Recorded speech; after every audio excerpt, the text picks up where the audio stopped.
استثنا اس کا 5واں باب اور اس کی 17ویں آیت سے 33ویں آیت تک۔ تو خون نہ کرنا، تو زنا نہ کرنا، تو چوری نہ کرنا، تو اپنے پڑوسی کے خلاف جھوٹی گواہی نہ دینا، تو اپنے پڑوسی کی بیوی کا لالچ نہ کرنا، اور نہ اپنے پڑوسی کے گھر یا اس کے کھیت یا غلام یا لونڈی یا بیل یا گدھے یا اس کی کسی اور چیز کا خواہاں ہونا۔ یہی باتیں خداوند نے اس پہاڑ پر آگ اور گھٹا اور ظلمت میں سے تمہاری ساری جماعت کو بلند آواز سے کہیں، اور اس سے زیادہ اور کچھ نہ کہا۔ اور انہی کو اس نے پتھر کی 2 لوحوں پر لکھا اور ان کو میرے سپرد کیا۔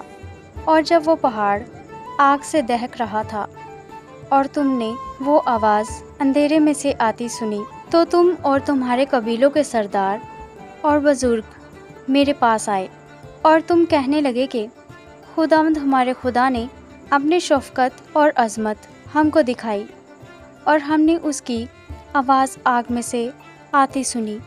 آج ہم نے دیکھ لیا کہ خداوند انسان سے باتیں کرتا ہے تو بھی انسان زندہ رہتا ہے، سو اب ہم کیوں اپنی جان دیں، کیونکہ ایسی بڑی آگ ہم کو بسم کر دے گی۔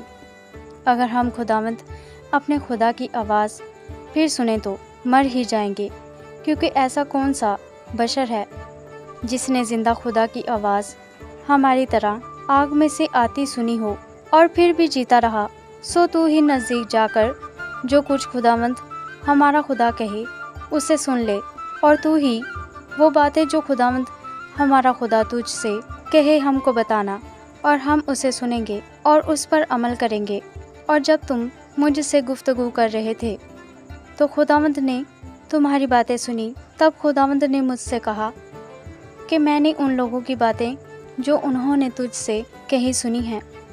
جو کچھ انہوں نے کہا ٹھیک کہا، کاش ان میں ایسا ہی دل ہوتا کہ وہ میرا خوف مان کر ہمیشہ میرے سب حکموں پر عمل کرتے، تاکہ سدا ان کا اور ان کی اولاد کا بھلا ہوتا۔ سو تو جا کر ان سے کہہ دے کہ تم اپنے ڈیروں کو لوٹ جاؤ، پر تو یہیں میرے پاس کھڑا رہ، اور میں وہ سب فرمان اور سب آئین اور احکام جو تجھے ان کو سکھانے ہیں تجھ کو بتاؤں گا، تاکہ وہ ان پر اس ملک میں جو میں ان کو قبضہ کرنے کے لیے دیتا ہوں عمل کریں۔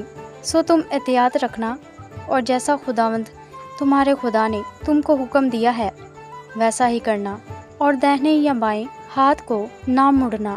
تم اس سارے تاریخ پر جس کا حکم خداوند تمہارے خدا نے تم کو دیا ہے چلنا، تاکہ تم جیتے رہو اور تمہارا بھلا ہو، اور تمہاری عمر اس ملک میں جس پر تم قبضہ کرو گے دراز ہو۔ آمین۔